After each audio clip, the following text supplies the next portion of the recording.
ನಮಸ್ಕಾರ ಸಮುದಾಯ ಟಿವಿಯ ವೀಕ್ಷಕರೇ, ಇವತ್ತೇನು BMPಯಿಂದ BBMP ಆಗಿ GB ಆಗಿ ಇಡೀ ಬೆಂಗಳೂರಿನ ಸ್ವಚ್ಛತೆ ಮತ್ತು ಬೆಂಗಳೂರಿನ ಸರ್ವ ಸೌಲಭ್ಯಗಳಿಗೂ ಕಾರಣೀಭೂತರಾಗಿರತಕ್ಕಂಥ ಸಂಸ್ಥೆ GBA ಗ್ರೇಟರ್ ಬೆಂಗಳೂರು ಆಗೋದಕ್ಕೆ ಪೌರ ಕಾರ್ಮಿಕರು ಬಹಳ ಪ್ರಮುಖ ಪಾತ್ರ ವಹಿಸ್ತಾರೆ. ಈ ಪೌರ ಕಾರ್ಮಿಕರಿಗೆಲ್ಲರಿಗೂ ಕೂಡ ಇದ್ದಂಥ ಅವ್ಯವಸ್ಥೆಯನ್ನು ಹೋಗಲಾಡಿಸಿ ಅವರನ್ನು ಕೂಡ ಮನುಷ್ಯರಾಗಿ ನೋಡಬೇಕು, ಮುಖ್ಯವಾಹಿನಿಗೆ ತರಬೇಕು ಅಂತ ಹೇಳಿ ಮಾಡಿದಂಥ ಮಹೋನ್ನತ ವ್ಯಕ್ತಿ IPD ಸಾಲಪ್ಪನವರು. ಅಂಥ ಮಹನೀಯರ ಒಂದು 96ನೆಯ ವಿಶೇಷವಾದಂಥ ಜನ್ಮ ಜಯಂತಿ ಅನೇಕ ಮಹನೀಯರು ನಮನವನ್ನು ಸಲ್ಲಿಸ್ತಾ ಇದ್ದಾರೆ. ನಮ್ಮೊಂದಿಗೆ ಉಪ ಆಯುಕ್ತರಾಗಿರ್ತಕ್ಕಂಥ DK ಬಾಬುರವರು ಇದ್ದಾರೆ. ಅವ್ರ ಬಗ್ಗೆ ಅಭಿಮಾನ ಇಟ್ಕೊಂಡಿದ್ದಾರೆ, ಆಮೇಲೆ ಸಮುದಾಯದ ಬಗ್ಗೆ ಬಹಳ ಒಲವು ಇಟ್ಕೊಂಡಿದ್ದಾರೆ. ಬನ್ನಿ ಅವ್ರನ್ನ ಮಾತನಾಡಿಸಿ ಇವತ್ತಿನ 96ನೆಯ IPD ಸಾಲಪ್ಪನ ಜನ್ಮ ಜಯಂತಿಯ ಶುಭಾಶಯಗಳನ್ನು ಮತ್ತು ಕೆಲವು ವಿಚಾರಗಳನ್ನು ಹಂಚಿಕೊಳ್ಳೋಣ. ಸರ್ ನಮಸ್ಕಾರ. ಸರ್ ನಮಸ್ಕಾರ. ಎಲ್ಲರಿಗೂ IPD ಸಾಲಪ್ಪನವರ ಜನ್ಮದಿನೋತ್ಸವದ ಶುಭಾಶಯಗಳನ್ನ ಹೇಳೋಕ್ಕೆ ಇಷ್ಟಪಡ್ತೀನಿ. ಬೆಂಗಳೂರು ನಗರ ಈಗಾಗಲೇ ಬೃಹತ್ತಾಗಿ ಬೆಳೆದಿದೆ. ಎಷ್ಟು ಗ್ರೇಟರ್ ಬೆಂಗಳೂರಾಗಿ ಇವತ್ತು ಬದಲಾವಣೆ ಆಗಿದೆ. ಪ್ರಾಯಶಃ ಇವತ್ತು ಅವರೇನಾದರೂ ಇದ್ದಿದ್ದರೆ ಪೌರ ಕಾರ್ಮಿಕರ ಜೀವನ ಇನ್ನೂ ಉತ್ತಮ ಮಟ್ಟದಲ್ಲಿರೋದು.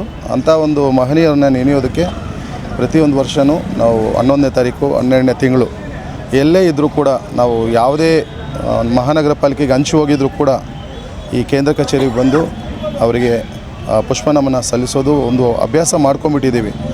ಇದಕ್ಕೆ ಯಾರೂ ಪ್ರತ್ಯೇಕ ಆಹ್ವಾನ ಕೊಡಬೇಕಾಗಿಲ್ಲ. ಅವ್ರ ಮೇಲಿರೋ ಅಭಿಮಾನನೇ ನಮ್ಮನ್ನು ಎಳ್ಕೊಂಬರುತ್ತೆ ಇಲ್ಲಿಗೆ. ಅಂಥ ಒಂದು ಶಕ್ತಿ ಇರುವಂಥ ಒಬ್ಬ ಮಹಾನ್ ನಾಯಕರವರು. ಅದಕ್ಕೆ ಅವ್ರನ್ನ ಪೌರ ಕಾರ್ಮಿಕರ ಪಿತಾಮಹ ಅಂತ ನಾವೆಲ್ಲರೂ ಪ್ರೀತಿಯಿಂದ ಕರಿತೀವಿ. ಅಂಥ ಒಬ್ಬ ಮಹನೀಯನ ನೆನೆಯೋದಕ್ಕೆ ನಾವೆಲ್ಲರೂ ಇಲ್ಲಿ ಬಂದು ಸೇರಿರೋದು ತುಂಬ ಸಂತೋಷ.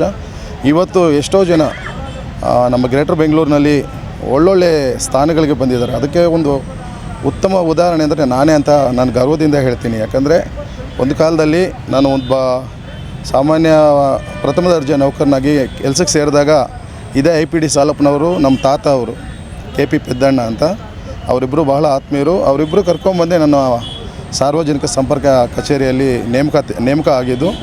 ಅದಾದ ನಂತರ ಪ್ರತಿ ಸಾರಿ ಅವ್ರು ಕೇಂದ್ರ ಕಚೇರಿಗೆ ಭೇಟಿ ನೀಡಿದಾಗಲೂ ನಮ್ಮ ಆಫೀಸ್ಗೆ ಬರೋರು. ಹೆಡ್ ಆಫೀಸಲ್ಲಿ ಫ್ರಂಟಲ್ಲೇ ಇದೆ ಅದು ಆ ಆಫೀಸು. ಆ ರೀತಿ ತುಂಬ ಒಡನಾಟ ಇತ್ತು. ಅಂಥ ಒಂದು ಮಹಾನ್ ನಾಯಕನ ನೆನೆಯೋದು ನಮ್ಮ ಭಾಗ್ಯವೇ ಸರಿ. ಥ್ಯಾಂಕ್ ಯು ಅಣ್ಣ. ನೀವು ಭಾಳ ಕಷ್ಟದಿಂದ ಎಲ್ಲ ರೀತಿಯಾದಂಥ ತೊಂದರೆಗಳನ್ನು ಅನುಭವಿಸಿಕೊಂಡು ಇವತ್ತು ಉನ್ನತ ಸ್ಥಾನ ಅಲಂಕರಿಸಿದರೆ ಅದಕ್ಕೆ ಪ್ರಮುಖ ಕಾರಣ IPD ಸಾಲಪ್ಪನವರು ಅಂತಲೇ ಹೇಳ್ತಾ ಇದ್ರಿ.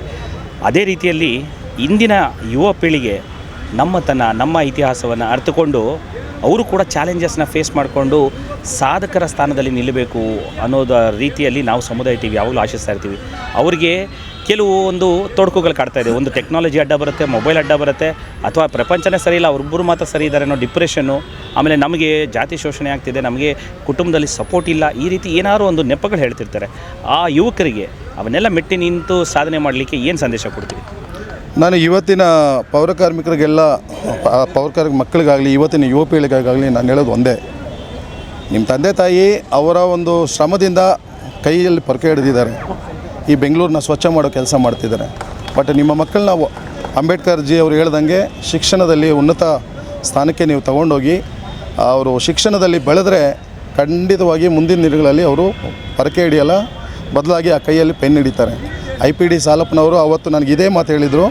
ಅದನ್ನೇ ನಾನು ನೆನೆಸ್ತಾ ಇದ್ದೀನಿ. ಪೌರ ಕಾರ್ಮಿಕರ ಮಕ್ಕಳಿಗೆ ಒಂದು ಕಾಲದಲ್ಲಿ ಅವರು ಪೌರ ಕಾರ್ಮಿಕರ ಮಕ್ಕಳಾಗಿರೋದ್ರಿಂದ ಅವ್ರು ಪೌರ ಕಾರ್ಮಿಕರಾಗಿ ನೇಮಕಾತಿ ಕೊಡ್ತಾಯಿದ್ರು.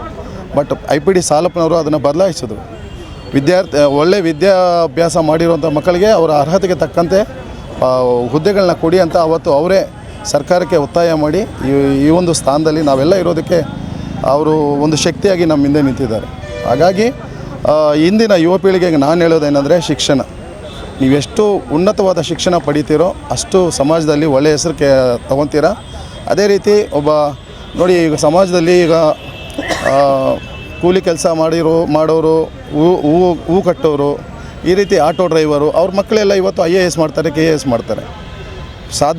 ನಮ್ಮ ಒಂದು ಮನಸ್ಸಿಟ್ಟರೆ ನಮ್ಮ ಮಕ್ಕಳು ಕೂಡ ಅಂಥ ಒಂದು ಸಾಧನೆ ಮಾಡ್ಬೋದು. ಅದಕ್ಕೆ ನಾನು ಇಂದಿನ ಯುವ ಪೀಳಿಗೆಗೆ ನಾನು ಹೇಳೋದೇನೆಂದರೆ, ಸಾಧ್ಯವಾದಷ್ಟು ಓದಿ ಎತ್ತರಕ್ಕೆ ಬೆಳೆಯಿರಿ, ವಿದ್ಯಾಭ್ಯಾಸದಲ್ಲಿ ನಿಮ್ಮನ್ನು ತೊಡಗಿಸ್ಕೊಳ್ಳಿ, ಸಾಧ್ಯವಾದಷ್ಟು ಅನೇಕರಿಗೆ ವಿದ್ಯಾಭ್ಯಾಸದ ಬಗ್ಗೆ ಸ್ವಲ್ಪ ಸಹಾಯನೂ ಮಾಡಿ ಅಂತ ಹೇಳ್ತಾ ಯುವ ಪೀಳಿಗೆ ಶಿಕ್ಷಣದಲ್ಲಿ ಉನ್ನತ ಸ್ಥಾನಕ್ಕೆ ಬರಬೇಕು ಅನ್ನೋದು ನನ್ನ ಅಭಿಲಾಷೆ. ಭಾಳ ಅದ್ಭುತವಣ್ಣ, ಭಾಳ ಒಳ್ಳೆಯ ಸಂದೇಶ ಕೊಟ್ಟಿದ್ರಿ. ಸಮುದಾಯದ ವೀಕ್ಷಕರ ಪರವಾಗಿ, ಸಮುದಾಯದ ಜನತೆ ಪರವಾಗಿ ತಮಗೆ ಹೃತ್ಪೂರ್ವಕವಾದ ಅಭಿನಂದನೆಗಳು, ಧನ್ಯವಾದಗಳು. ಜೈ ಭೀಮ್, ಜೈ ಸಾಲಪ್ಪ.